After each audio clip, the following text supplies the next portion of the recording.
How gaming became fast food. All right, let's see what's going on. Playing video games is one of the most popular pastimes in the entire world. I believe it According is to the actually. International Trade It's one. Administration, gaming is a multi-billion But dollar by a industry large with over amount, by the 3.2 way. billion gamers Crazy popular now. worldwide as of 2023. You can probably imagine that with those numbers, the demand for new games is increasingly high. The industry that was once made up of nerds, tech enthusiasts, and professionals who were passionate about making something together has now majorly turned into a I do think over time, because the gaming industry has become about profit over creativity, creativity has been lost, right? So, like, and yes, I understand you do have exceptions like Claire Obscure, Kingdom Come,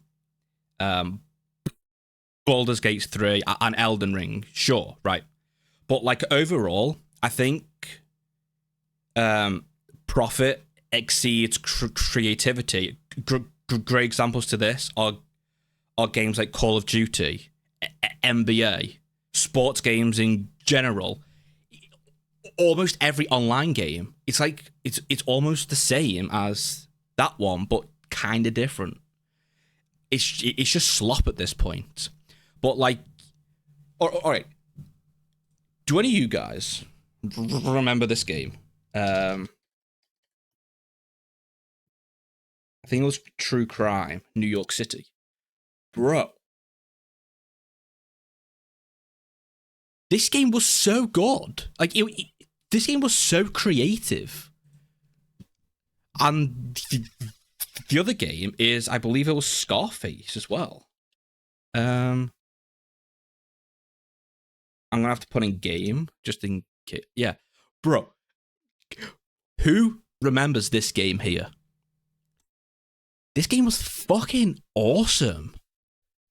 But we don't get these games anymore because it's all about profit. And the only way to profit is to bring out the same slop every single time. What happened to Ubisoft? In 10 years ago, they were the peak with Ghost Recon, Splinter Cell, Far Cry, Black Flag. They were the peak of the industry. But now they have to bring out a game every single fucking year. But they fucking suck. Like, what happened? Profitability over creativity. That's what fucking happened. A bloated, corporate, business-focused giant. As a result, video games are now produced and consumed in a fashion similar to fast food. And with that, the very heart and soul of the industry is diminishing. Today, I want to talk about how gaming became fast food. You've probably all I think as well, a great example is KFC 10 years ago was quick food. It was convenient at a cheap price, right? Like a snack box, you know, like the small black box inside was chips and popcorn for like £2. You don't have that anymore. Today, KFC is £12 per meal. What? Like, it's still the same food, but it's so expensive now.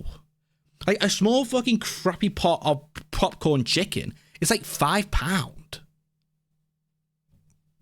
What the fuck? Like, it's like everything. Like, she is so right, but let's just continue on. Already guessed it, but the main offender that we're going to be discussing in this video are AAA games. Yeah, there are, of course, exceptions to the rule. Yes, there are. Gourmet restaurants of gaming that Baldur's Gate, to create Elden a Ring, deeply meaningful Kingdom experience. Come. Something nutritious for the minds of gamers, and this Red Dead Redemption is 2. rewarded by the great reception that they so deserve, along with the one thing that every single game studio is fighting really hard to achieve: player retention. Everybody wants to make a Skyrim, a game that will be played for decades to come, a game that they can release like 15 times and people will still buy it. But what are we really getting? I People are think so stupid. Is the perfect allegory for the I'm gonna buy Skyrim again for the 12th because time. Of the parallels between the two. It's you know when you go game. to McDonald's and outside the building you'll have a big poster with an image of the burger and You do not get that. You do not get that. The only thing is you get is like this flat fucking scraggy piece of shit. It's disgusting, but it's so expensive. It's so expensive now. It looks so good there, really juicy. There's like lettuce and it's nice, green, crispy. Yeah, it's like green shit on there. The bun is so shiny What and is all perfect. this? And It's then just gross. the reality looks like it was dropped, It wasn't that. stepped on, and That's about right. hate-crimed, all in that order. Look at the flashy, exciting game trailers and previews that we get when studios are hyping up their games. So much is promised, it feels like a movie. And overall, graphics can be fantastic, and you've got these really fine details on things like hair and other small things. I do think trailers have gone a bit too far. Like, a trailer is just supposed to show you this game. What's the game about? It's gameplay. It's story concept. That's what a trailer is supposed to be. Skyrim is the perfect trailer because it showed you everything. It was cool. It had dragons. It showed you the world. It showed you gameplay. It showed you the concept of your character. Like, Skyrim trailer was perfect.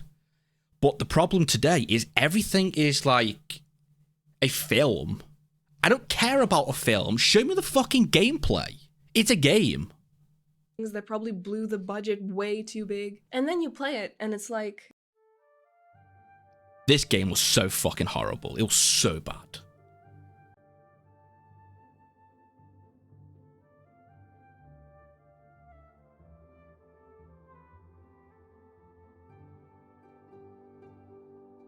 And that kind of summarizes AAA gaming. It's kind of a misunderstanding. I think glitches and bugs are not always a problem as long as they get fixed. If they don't fix it, that's the problem. I think Skyrim is kind of... I mean, if you've played Skyrim or Oblivion, it's always had bugs in the game. It's always dumb. It's always had like these glitches and bugs. But people have kind of just grown into them because they aren't horrible bugs. It's just like quirky, dumb things, right? Well, example is like a horse flying off a cliff, and it's just like floating away into space. Bye bye. It's funny bugs, right? But sometimes, example is Cyberpunk Day One. Oh my god. Is somewhat of a unplayable because hey, we can just do a day one patch if stuff is broken. It's sort of like they forgot to put the pickles on your Krabby Patty. You can just get up and say it, right? Sorry, sir, here are your pickles. I mean, and these are just the shabby standards that you get when you're working to get stuff out as quickly as you can. Now, of course, day one patches aren't unheard of. In fact, it is a pretty common practice that goes way back. But more and more, it's happening with these really high budget games that had a ton of hype around their release, and they're requiring multiple patches before they're brought to a reasonable stage. You would think that with the sort of money that goes into these things, the boastful quadruple A promises as they're now saying, you'd be getting a much higher standard, and somebody that paid for some deluxe early access version. Bro, Skull and Bones came out. And like I was on the Steam store at the time it came out. It came out at half price. The first quadruple A game came out at half price because it was so bad. Would be able to actually properly play the game. But because of the speed at which things have to be done and the scale of Ubisoft, these games, Sony, a lot of things fall through the cracks, and we're getting these kebab shop standards. But of course, there is a side to this conversation that concerns the wider industry and not just AAA games. And that side looks at how consumer habits have changed. How do gamers experience games now as opposed to years ago? Just as the point of fast food is to fill up on calories I think it quickly, depends. Gamers are now inhaling games quicker than ever and moving on to the next thing without ever really giving much. I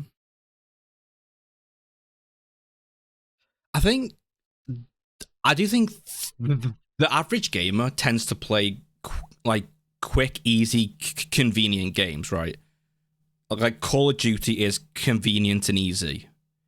But like Clair Obscur is a bit more complex to understand. So that's kind of understandable, but I think a big problem is these studios do not seem to understand value proposition, right? So like, I want to go just slightly back. This game was £20. It could have been 40.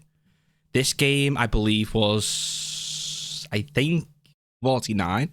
I believe it could have been 70. This game was 40. I think a fair price. This game, I forget. This game was 70. This game, in no fucking world is this game worth that much. In no fucking world. To the next thing, They don't without ever really understand giving much value time to a particular proposition. world. Quality To fully explain for this, price. I want to go back a bit. Though right now, gaming is an incredibly popular and I would even say trendy hobby, this wasn't always the case. In its earlier days, gaming was viewed as this thing that was either for real nerds and people who knew and cared about technology, or just for children, and it wasn't taken as seriously. It wasn't as accessible as it is now, where you can game on so many different devices, including your mobile phones, but back in its earlier days, you'd have to be someone who either went out of your way to get a console specifically for gaming, or convince your parents to buy one for you. There was, of course, also the slightly less accessible option of owning a PC. For me, that's probably the main reason why I did get into games. My dad is a programmer, so I've had a PC in the house since I was born, and I've always just had access to the latest and greatest games. And because of that, naturally, they did just like gift me consoles later on as well. People might— I'm 23, so I weren't at the time where computers were insanely expensive, right? But I grew up on the OG Xbox. You guys, firstly, Scarface is also on that console, but Xbox, what's it called? Like, just Xbox, is that it? Hell yeah, there it is, boys. That's the console I grew up playing, right there. I love this thing. True crime, Scarface, Spy vs. Spy. Yeah.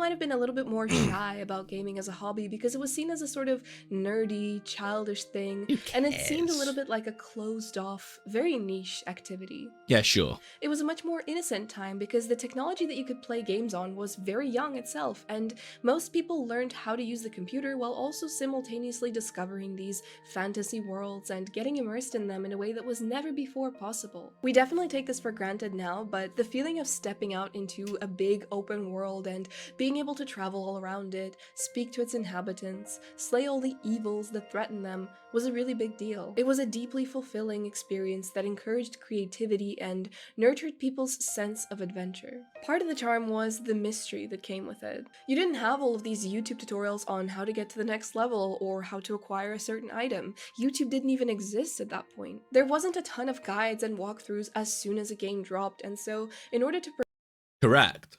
But cheats existed though. Like on the controller, up, down, left, right, left, and you get an AK and an RPG.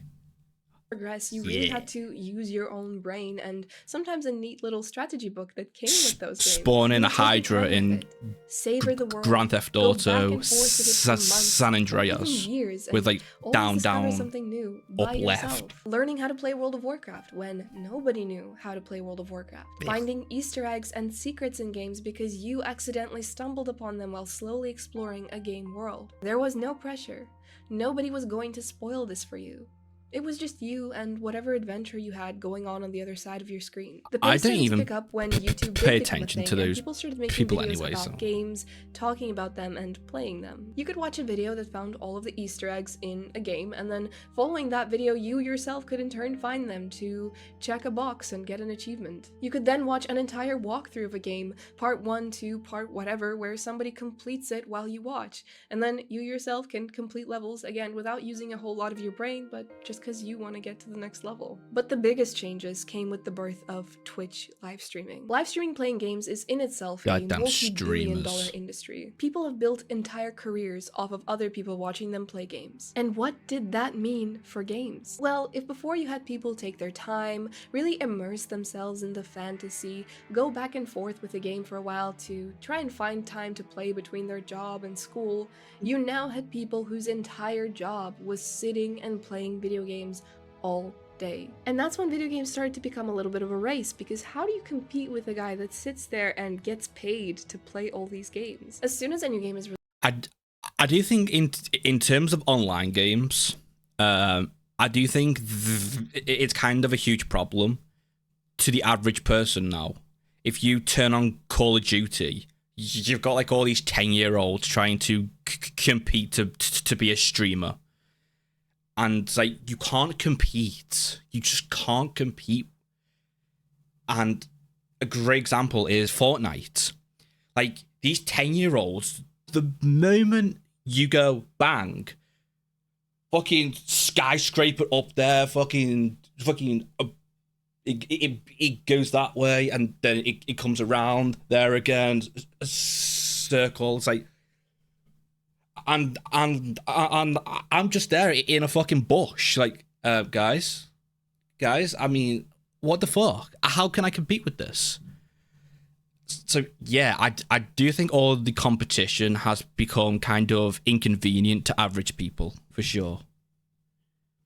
Released, there are tons of streamers hyping up the launch no matter what time of day or night it is where they are, and getting into the action straight away. When it's a new game, of course they might have a higher viewership, it's the trend right now, and it's the popular thing that people want to watch. And then the streamer streamers in turn has more of an incentive to two days early continue their access as stream well. for longer and possibly finish a game in one sitting. Streamer now you'll open privilege. Twitter the next day and your timeline is full of clips from that stream and a bunch of spoilers shorts and all loads over of things that are already YouTube. figured out for you. And I would also say a lot of FOMO, or the fear of missing out. All these people are talking about this game, and you are missing out. So then you go and buy this game, and all of your spare time is dedicated to finishing it as fast as you can, because you want to know what all the fuss is about, and you also want to be a part of the conversation. So then great, you finished it, you've devoured the game in one sitting or two sittings. What's next? The next game drops, and the cycle repeats itself. We are no longer taking the time to properly digest a story and let it stay with us for a while before we've already moved on to the next. It's like with streaming movies on services like Netflix. Before, if you wanted to watch a specific movie, you might have to physically go to the cinema or go buy it or rent it, but now you can finish a movie and immediately move on to watch the next thing. And again, because of how quickly people are done with games, there's always a hunger for the next thing.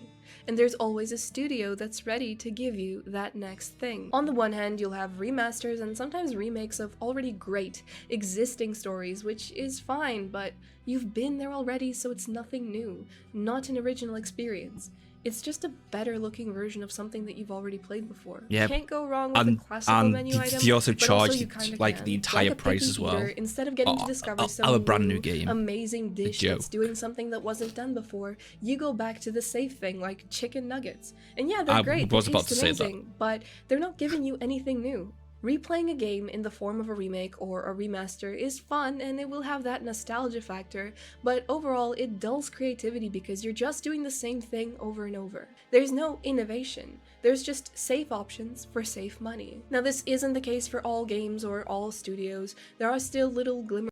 I think a part of the problem as well is pricing of development of the game.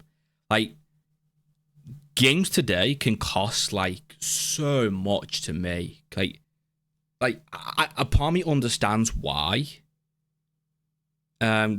games are kind of safe, but it's also kind of lame at the same time. Like, can't you like half the price and do, you know, something a bit more creative? Of hope in the industry, indie devs making something that will actually be entertaining and nourishing for your mind, but a lot of things nowadays, especially games following that live service model, are the exact same thing over and over again, just with a different coat of paint over it. You have a ton of battle royales, Overwatches, Ugh. Call of Duty adjacent, extraction shooters. It's just like a fast food menu. No matter where you go, you'll still get your regular burger and fries. It'll just have like a different name on it, but the minimal nutritional value that you get out of a burger and fries. These things are created not because they have something new and innovative to bring to the table, like the initial game that's Profit over creativity. but because statistically they think that this is the thing that's going to make them the most money. It's not about good ideas from passionate nerds anymore. There's no real depth to a lot of these games. It's just make what's popular, ship it out, and make people obsess over skins and battle passes. Monetize everything and keep offering it to people as sides. And there's that constant push and effort to keep your games current and relevant. What better way is there to keep your games current than seasons and battle passes? Battle passes are evil. I remember when Fortnite first launched. And it gets worse. There are some companies, Ubisoft, who put these things into single player games. Why do I need a pass inside of a single player game? I already bought the fucking game. Give me the game. Why the fuck is there content hidden behind the subscription? Bro, I paid for the game. I want my fucking game. If I pay for a full chocolate cake and you give me half a chocolate cake, I'm going to be pissed. I want the rest of my fucking cake. It's a joke. It's a fucking joke. I hate Ubisoft. I hate them. Launched their first battle pass, and you know, Fortnite was a free game, so I said sure, whatever. Yeah, sure, that's fair. Interesting. Yeah, it's fair. Had some pretty cool skins on it. And then if your game is free, I can understand. Like skins. Yeah, sure. But if you're paying for a single player game, no. Fucking no. No skins, no passes, no in-game currency to where you have to buy gems and these gems transfer into purple gems and these purple gems transfer into skins to go into your game. To now you have to purchase it in gold as well. No, I paid for the game. I want the entire game with no fucking bullshit. I realized that I signed myself up for chores. The thing with the battle pass was that you could pay for the entire thing to unlock all of the skins and items, yeah, but sure. it was for some extortionate amount of money, or you could play every day, do specific challenges. I think it's fair. I do. I think it's fair. If the game is free, I think it's fair to either earn it or pay for it. I do. You didn't have to buy this straight away, right? Because you got this one here for free, and then you have gold edition, and you have to pay for it. But I believe if you completed the silver, and then you decided to buy the gold, all of this instantly unlocked. I think it was fair. Like, don't buy this straight away. Just play the game, and then purchase this. That's how I did it in the first couple of seasons of the game. I think it's fair. I do. And unlock each of the items yourself. If you don't have time to play every day, you're then conscious of the fact that once the season ends, you lose out on the opportunity to unlock the rest of the items forever. Items that technically you've already paid for. This generated insane FOMO every season, and you're kind of then just playing for the sake of skins and flashy items. They really played on addictive tendencies that little kids have and made them more prone to spending too much time playing. Overconsumption that's harmful in, again, a way that's similar to eating too much McDonald's. It's this kind of a misleading structure that's making you feel like you're earning something while you're playing when, in actual fact, you did already pay for this. You could, of course, go down the route of instant gratification and pay for the whole thing in one go. And speaking of instant gratification, level boosts. World of Warcraft level boosts, or For me, and a lot of people, the true downfall of official Classic servers. When TBC Classic I haven't came played out, that game. Blizzard I'm announced not that you would be able to buy a level 60 boost 40. to join your friends in Outlands if you didn't get to play Classic. So you're telling me I spent all this time leveling, gearing up my character, building myself up from 1 to 60, which for the average player that has a job, for example, can take a really long time, and some guy can just pay to join me immediately. Not only did it create this awkward situation where you would queue up for dungeons with people who literally just stood there or went running into walls because they have no idea how to play the class that they boosted, it also meant that everything you went through with your character is kind of pointless now. You're not playing on level ground where everybody that went through the dark portal when you did is only there because they played 1 to 60 in Classic like you did. You just have a bunch of people that paid to hang out with you, I guess, without earning it. Bringing it back to the fast food thing, it's a lot like when you're really hungry, instantly filling up on whatever unhappy meal you've bought at McDonald's. Yeah, it tastes really good and you feel full afterwards, but really the calories that you get from there are hollow and they give you nothing of value other than satiating you for a little while. But just like the hunger will come back very soon, paying for a level boost when you didn't actually play the game to get to where everyone else is at is a shallow experience, with a satisfaction that fades very quickly. I think it's such a natural human thing to have to earn things and feel like you got somewhere because you worked for it, and over time, if you just pay to be super OP and play the game with people that did earn their level, so to speak, you're taking the enjoyment out of gaming, and things very quickly start to actually feel pointless. And they don't just feel pointless for the people that paid for it. They're starting to feel pointless. Again, I've not played WoW, but I do think I can talk on this as a small amount. So, a problem is, yes, all right, people earn things, right, inside the games. Cool. It takes you hundreds of hours to get a specific item. It's like, fuck yes, I got this item. I'm awesome. I spent all this time. I am above everybody else because I earned this shit. But then some fucking asshole buys it.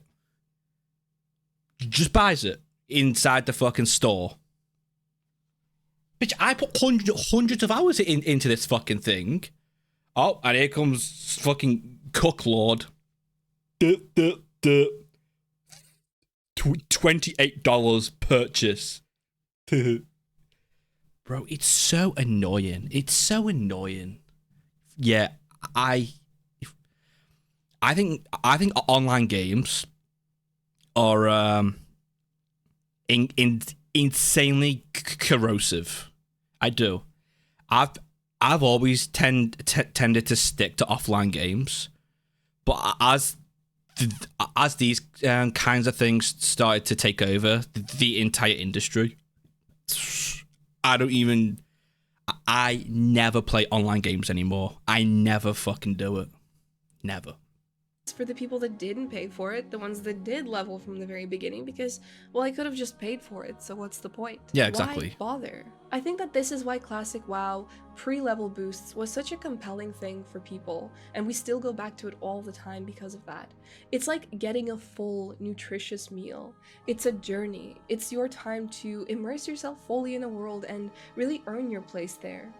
A deeper, more meaningful, and infinitely more rewarding experience. Gaming has turned into fast food because the industry that used to be made up of really passionate, geeky people that were creative and wanted to share their passion with the world is now just a big corporate soup Profitability. that follows strict rules, allows their games to be used as a it's always platform safe. for the highest bidder. The same shit every year. You've got all this fucking shite inside of the game. Passes, skins, fucking tokens, gems, who cares? And it's all about this right here. That's all it is. They aren't creative at all. Just lame ass shit. And people buy it. People buy the same game every year. In school, people always told me, Dark Souls, you mosher. Bro. You've been buying Call of Duty, the same fucking game, for 10 years. Fine. Call me whatever you want. Do it. But at least Dark Souls is fucking different. and shamelessly monetizes the entire experience, leaving you and your pockets empty. Just like a Happy Meal, the industry targets children by giving you something that's wrapped in colorful packaging, developing models that are in the long run very... You know what? I think as well. What happened to this place? Do any of you, all right, 10 years ago, you walk into a McDonald's. Everything was colorful. Like, inside, it was this color. It was red and yellow. Everywhere. It was like happy and fun. And you know what? Where's Google? Where's my friend Google?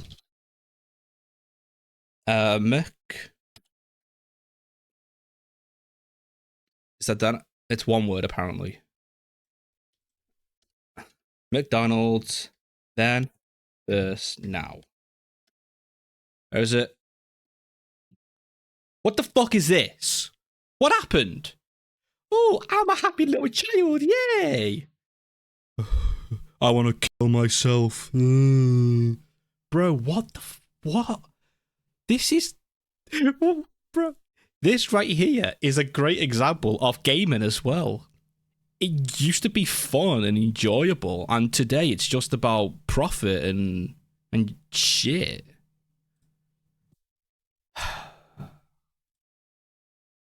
packaging, developing models that are in the long run very addictive and offer no real benefit other than keeping you engaged with just one game the whole time. We have the games that people quickly run through and finish, move on to the next thing. Yeah, but on the other side of it, we have a offline lot of games that are now built around taking up all of your time. This especially applies to games following that live service model where you're talking about seasons and battle passes and metas. If you step away from this game for even a week, you're gonna miss out on something. Metas might change, or you're gonna miss out on buying some limited time skin. You might not be as good at the game as you were last week. You cannot take a break because there's this constant push on FOMO. In other words, the games are made addictive, just like fast food. Gaming is fast now. It's not about digesting your experience of a particular fantasy world. It is carefully engineered around putting pressure on gamers, either to spend all of their time and money on one game, or to quickly get through the game so that you don't miss out and you're constantly kept in the conversation. I want to take a moment to appreciate old games that brought amazing and beautiful ideas to life thanks to the talented and creative people that wanted to take gamers on an adventure, but also to highlight the games that continue striving towards giving us something of value. Again, true crime was so creative. Why have we never had a game close to true crime? People want that kind of a game. I do. That game was cool. It was like Grand Theft Auto, but different. And like, all right, true crime. You played as an undercover cop, right? But you still got to tackle crime. A guy trying to burn down a shop, you had to chase him, and he was actually burning down the shop. Games don't have that anymore. They never have these like just small things.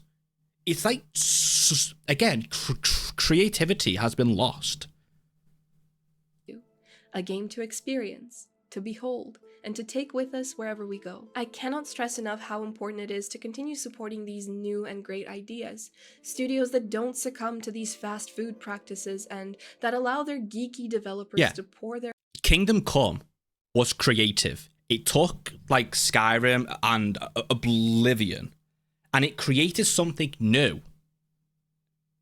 Like, that was creative. That was cool. That's what people want to see. But the problem is those games are so rare now, because every game coming out is Assassin's Creed Valhalla, Assassin's Creed Odyssey, Assassin's Creed Shadows, bouncing from like country to country, culture to culture. The gameplay is the same. Inside, you buy like fucking 20 different kinds of gems and tokens. You got a pass, skins in the store. Go fuck off. Their heart and soul into projects that really matter. And that's about it for my thoughts on how gaming became fast food. If you enjoyed this video, please be sure to leave a like and subscribe. I really appreciate it. As always, huge shout out to my channel members. Thank you guys so much. And I'll see you all in the next video. Be seeing you. Bye. Bye-bye. Yeah. She's completely right. That's a different thing as well. Why do we still pre-order games? The purpose of pre-ordering a game was because games were a disc, and you pre-ordered it because those discs could go. People have bought them all. There's no more left. You have to wait now.